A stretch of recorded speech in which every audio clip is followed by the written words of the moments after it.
Welcome to 247 Real Talk. This is your host, Julian Perry. It's a pleasure to be here with you. Very special episode, the last episode of 2023.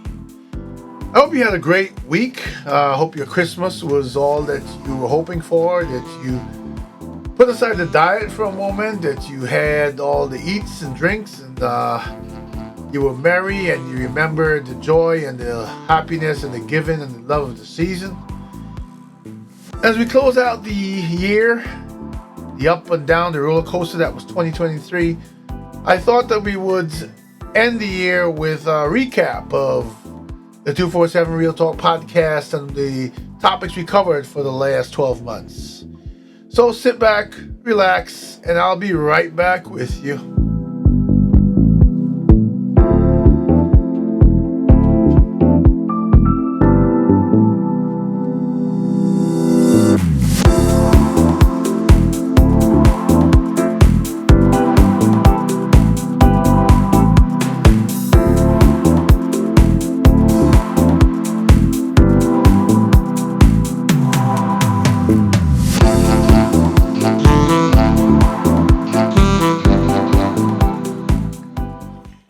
So welcome back, as I said, to 247 Real Talk podcast. I'm your host, Julian Perry.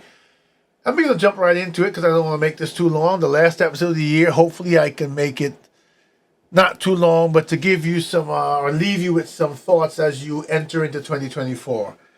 So if you see me looking down a bit, I'm looking at my screen in front of me here. I'm going to we started off the year talking about politics, the struggle for the Speaker of the House, and George Santos.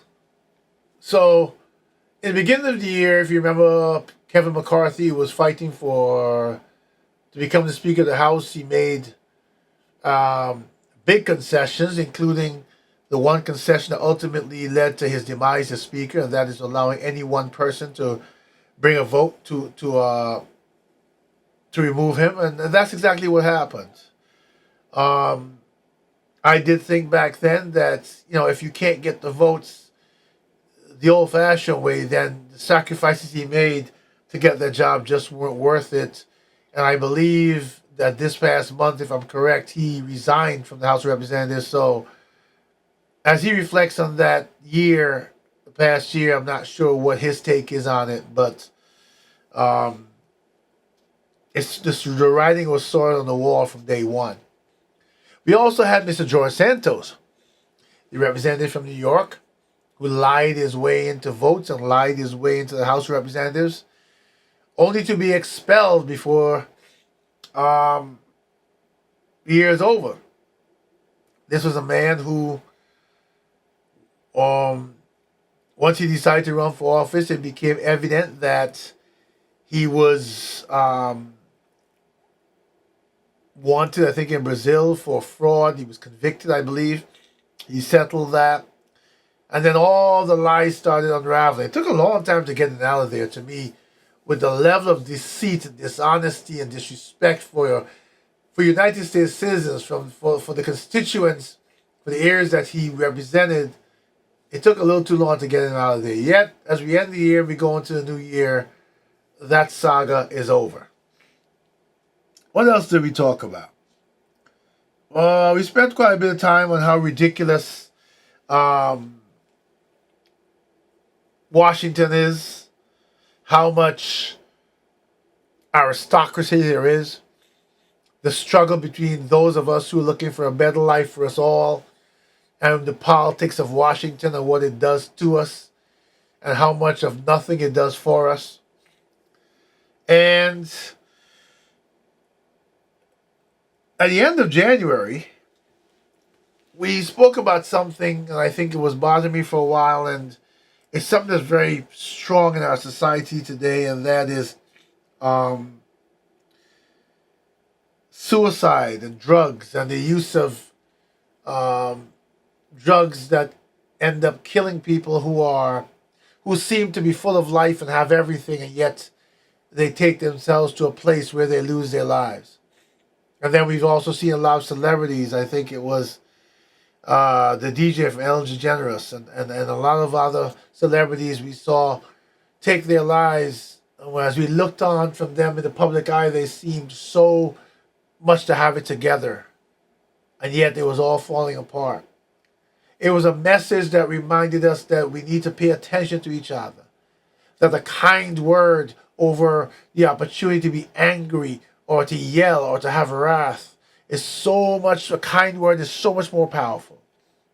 That when we look at someone and they may seem to have it all together and we feel that we can battle with them and we can speak to them with disregard, that may all be a facade for a struggle beneath that is barely holding it together. We make too many assumptions about each other's lives without taking the time to understand each other, to pay attention, and to recognize that behind each smile, there can be a much bigger struggle. We talked about the loss of Tyree Nichols and how tragic that was, and the fact that so many people of color have a different challenge when dealing with the challenges of society in every aspect. Whether we feel threatened when when we're pulled over, or whether we feel threatened in the work environment, wherever it is, everywhere we turn, because society has decided to rear its ugly head again and create a separation that we thought that we were burying. We have these challenges where people losing their lives, and people being hurt, and people being treated in less than and oppressed simply because of the color of their skin. We talked about confronting hate, and hate's been a big dynamic in our world in the last few years. The last several years we saw people, whether it be, we're seeing it now even. Okay, we're looking at New York and seeing people lash out at others on the street and hit people in the head out of nowhere and push people on the tracks and stab people. And these are things that happen every day in New York because you're Asian or you're Jewish or you're black or you're something. I don't know when human beings decided that where you're from, where you were born, your heritage, your ethnicity meant that you automatically became a target of hate. I thought we were getting better than that. I thought that we were moving away from this despicable behavior to a place of growth. But it turns out that we're not. It turns out that the challenge has just shifted from one thing to the next, but the challenge is still real. And so we've been dealing with a year filled with hate against so many people, and it continues to exist today. I'm trying not to pinpoint individual groups because hate is hate at its core. It's something within our hearts that we need to expel. We need to understand that we're all different. Even if we look the same, even if we resemble each other, even the color of our skins are the same, we are still all different. We are individuals. And disliking someone because of their ethnicity or the color of their skin, and to the point where you want to hurt them and kill them, that kind of hate should not exist in our hearts. And as we go forward to 2024 and the world moves forward in so many different ways, we cannot regress as people. We need to move forward as well, embracing each other, pushing aside hate, lifting up unity. That's what this podcast is about. That's one of the reasons I keep asking you to like, share, subscribe, and to bring more together and bring more on board with this conversation, because one person at a time, we have to try to change and make the biggest impact we can in our world if we want a better place for the rest of our lives and for the lives of our children. We talked about wrongful convictions. I remember this episode well, where I covered so many men of color, men of color, so specifically men, who spent 20, 15, 30 years in jail, only to be found out that they were wrongfully convicted. I remember one situation, I can't pinpoint the name in my mind, and forgive me, but it was a case where the two gentlemen had the same name, but it was very evident that the one they arrested was completely different in looks, address, everything from the other. But because he had a run-in with the police, they went ahead and arrested him. And somehow this got past the trial judge and everything. And this guy spent, I think, 18 years in jail before they realized that one of these groups that works to free people realized that he was wrongfully convicted. Never in the, even though the evidence, and this was the thing, I remember that case, and I wish I could remember the name of the defendant, but I remember that case, there was evidence to show that he was nowhere near the crime, and the judge refused to allow it to be admissible. We got to stop doing that to each other. Have someone lock you in a room for a few hours. Lock the door where you can't get out. Where you can't see the rest of your own home. See how it feels to be confined like that. Against your will. And then have someone do it to you for 18 or 20 or 30 years. Tell me what kind of human being you're supposed to be when that your entire life is stolen from you because of the color of your skin. You've had too many of these, and there's too many still in jail who are innocent. And we need to find a way to make more noise behind this, to get more people's cases looked at. There's one particular case, again, forgive my memory for not, for failing me at this moment, but the gentleman was executed, even though it was brought to the judge that attention that the group, I think it was Texas, I'm not sure, but they had gone through all the investigations and had overwhelming evidence that this gentleman needed to be, his execution needed to be stayed, and they needed to look at this evidence because it seemed that he was very much wrongfully convicted. And they ignored all of that and executed this gentleman. Took his life for what I think it was Innocence Project or someone like that has made very clear by the evidence. It wasn't him. We talked about how much we, the people, the citizens of this country, are being used as puppets, while those in Washington are the puppet masters. How they are making sure that they maintain this divisiveness between us, making sure that they make people attach themselves to an ideology of democracy, or not democracy, of democratic political ideology or Republican. And they set it up in a way where you can't coexist. Once you align yourself with one, part of the rhetoric, part of being indoctrinated into that ideology is to hate the other one to the point where you're ready to do bodily harm. Some people go to jail. Some people commit murder because their candidate is being exposed, or that because we don't agree with their ideology. Meanwhile, these folks in Washington are sitting there getting the best of everything, most likely friends with each other, and they're playing a game like we belong on the chessboard and they're the chess masters, or as I used in that episode, we're the puppet and they're the puppet masters.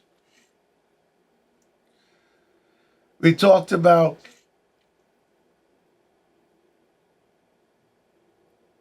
the was Emmett Till. We talked about the case that made hanging a federal hate crime, and we had members of, I think 3 members of the House who voted against it making a federal law. We talked about the fact that this has gotten so much to the point. Oh, there we go. We talked about the Tennessee House of Representatives, where the members who I think are now back in, the minority members were expelled because they joined the protest. A protest that the people wanted, a protest that represented righteousness. And we talked about how much the media has become a tool for the politicians on one side or the other. Many people who are journalists always claim that they join into this society of media to bring the truth to the people. If we turn on our televisions on any given night, it is very evident that two channels have two different truths. One truth is lined up with one political ideology, and one truth is lined up with the other. One channel is lined up with one candidate, and one channel is lined up with the other. And they're very divisive that way. You can tell which channel, if you like this candidate, what TV channel to go to. And if you like the other one, what channel to go to. How is that fair, unbiased media? The media has become so polluted by money, right? Because a lot of these journalists, etc., make a lot, millions of dollars now. These on TV, these news anchors, etc.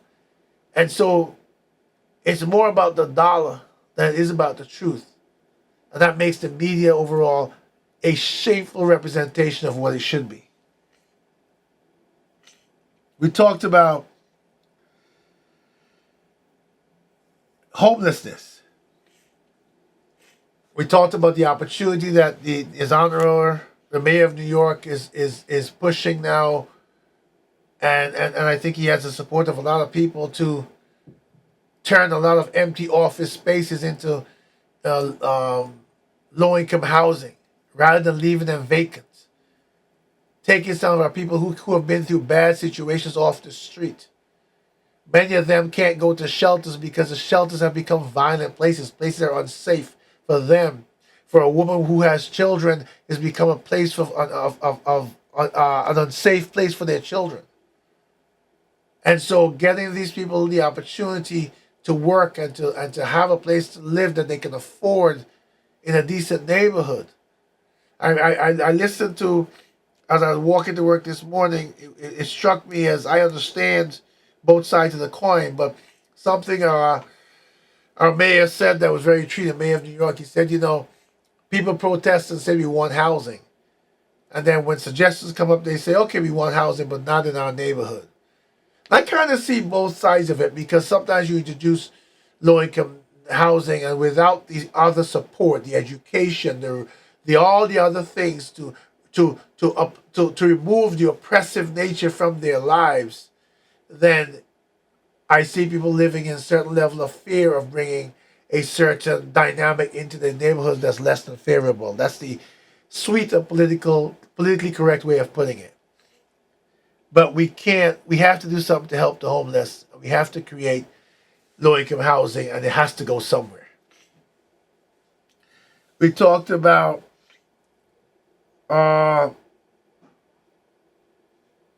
let's see here.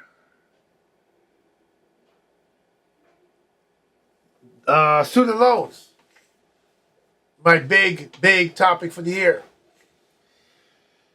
The Biden administration, I was really critical of them in the beginning. And I'm still critical to a certain extent, but they have done a lot to bring the numbers down, to find ways of making people eligible for student loan forgiveness, all in a legal way, that certainly has been helpful to so many people. Some people are eligible for the forgiveness program, the public service forgiveness program. They did a lot, and they brought the numbers down by a lot. But they have to do more. And while I heard that President Biden is working on something else, I urge him and his administration to take a look at the income-driven repayment plan and to try to tailor it more to be realistic for individuals. It needs to be individually tailored. My rent, you can't tell me if I'm paying $2,000 in rent and I have my family's there. You know what? We don't care about your rent, or you know what? You need to go live somewhere cheaper. We understand the challenges of rent in New York. So when you do income-driven repayment, you need to tailor certain fundamental bills that I have to pay every month: light, gas, rent. Make certain percentage allowances if you have a certain amount of kids for transportation, food allowance, and then determine what my tangible income really is, and what percentage of that you can say I can afford to pay for student loans. Unless you get to that algorithm and that calculation, you're going to be stuck with the repeat of the default situation. As I mentioned in last week's episode, at that time, the student loan repayments had started in October for 22 million people, and 40% of them had not restarted.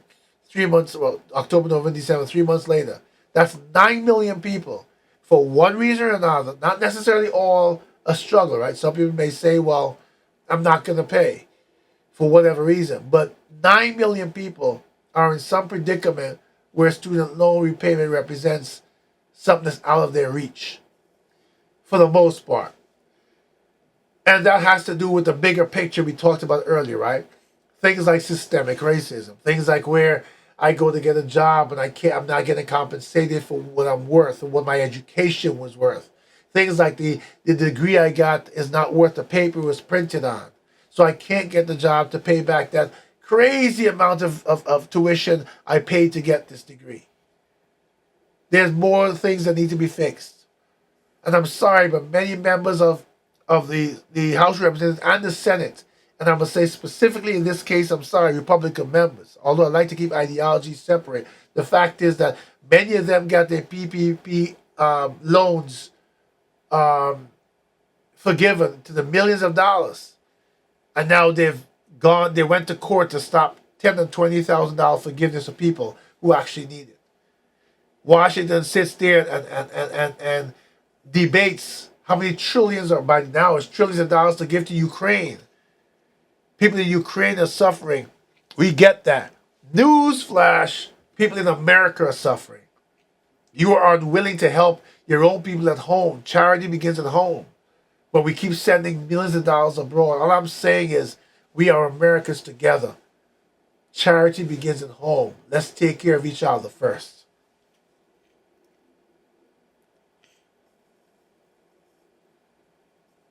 We talked about the Supreme Court decisions this year. Abortion being a big one of them. I stay away from that topic as a man. And I do because everybody has a different feeling about this. But as far as I'm concerned, my own Julian Perry's position is a woman's body is a woman's body. And even though you may be in a relationship and you decide to have a family, we the men don't have to go through what their bodies need to go through. So we should not be sitting there making decisions for them about their children. I understand it's bigger than that. I mean, worry about people just going out and getting pregnant and getting rid of them. I understand all of that. But it's still something that should be debated in the female forum, because females have the same level, and in many cases they have more ability to make common sense and to reach to get past an impasse than we men with egos and narcissistic tendencies have. It's their bodies. Let them make their decisions. Don't put a law over a person's human life when it comes to their own bodies and their reproduction. I just feel, that's my feeling. Don't have to agree with me, but I say let the women decide. We talked about the health challenges of today. Years later, we're still dealing with residual effects from COVID. We're still dealing with COVID right now. There's an outbreak of what I tell people is the baby version, because I had the original COVID, the killer. But there's so many other effects, mental health effects, right? People lost loved ones. People are still in pain in their hearts. People are still in pain in their bodies. People are still in pain financially. Households were destroyed. Generations were lost. We as a society moved forward and we tried to do financial things to help people. We never dealt with the mental health challenges and the physical health challenges, the residual challenges of the pandemic. And I think they're going to haunt us not only now, but for years to come.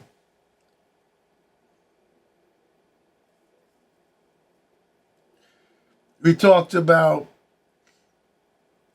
the migrant crisis. And I spoke about this in different ways as my mind, I rolled it around in my mind. But my biggest concern is we have at the current time, we don't know who these people are. There are a lot of migrants entering this country that they're not being vetted before they enter. And so my fear is a lot of people that we got rid of because they were a detriment to or a danger to Americans have managed to come back in. And they can disappear once they get here if they have the support, underground support here. I'm also critical of the fact that because New York accepts people and tries to process them, we are being picked on as a sanctuary city and a sanctuary state, more so a sanctuary city. We have had a tremendous influx of migrants into New York City with very little help financially. Our officials, from our mayors and our all the elected officials, have been begging the federal government that since this is their policy, this is the Biden administration's policy, that to stand up and back it up by making sure that New York City has the funds to deal with the challenges of processing and maintaining and housing and schooling and the background checks and all the things, medical, all the things that are required to deal with these. I don't know, it's probably 200,000 people by now. I'm not sure what the number is. And we haven't got that. And that becomes a danger to not only New Yorkers, but it becomes a big obstacle in the lives of and the health of New York City.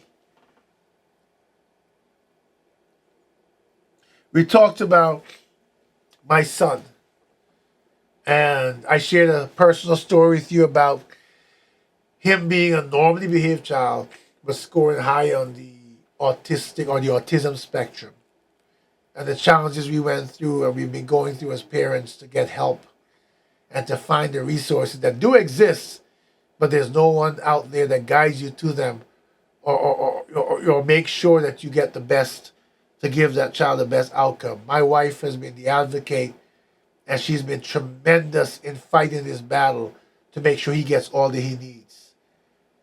There were towards the last maybe 2 months or so, I shared with you that we've moved them to home, both of our kids to homeschooling, and the results already have been amazing. We see the progress already. We see the academic progress and the behavioral progress. I realize that the public schools and schools, I guess in general, are so focused on the wrong things that the environments that they're creating for the benefit of your children don't exist in many schools. And if you don't take your child's education and well-being into your own hands and do what is right within the requirements and the law, then your child will pay a dear price later on.